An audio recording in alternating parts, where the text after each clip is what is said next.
ብልጽግና ኢዜማና ትብብር ለኢትዮጵያ ከፍተኛ የእጩዎች ቁጥር ያስመዘገቡ ሶስት ፓርቲዎች መሆናቸው ተገለጸ።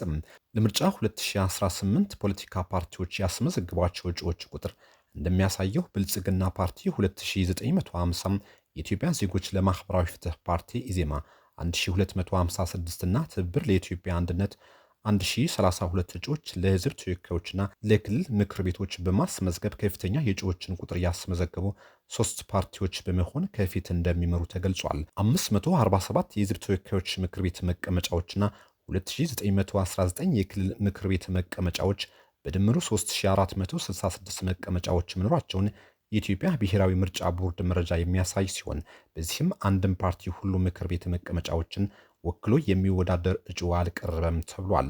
ከፍተኛ የእጩዎች ቁጥር ያቀረበው ብልጽግና ፓርቲ እጩ ያላቀረበባቸውና የማይወዳደርባቸው ቦታዎች መኖራቸው አሉ የተባለ ሲሆን በዚህም ምክንያት ፓርቲው አጠቃላይ ያቀረባቸው እጩዎች ከጠቅላላው እጩዎች በ516 እጩዎች ያነሰ መሆኑን የምርጫ ቦርድ ይፋዊ ገለጻ ያመለክታል።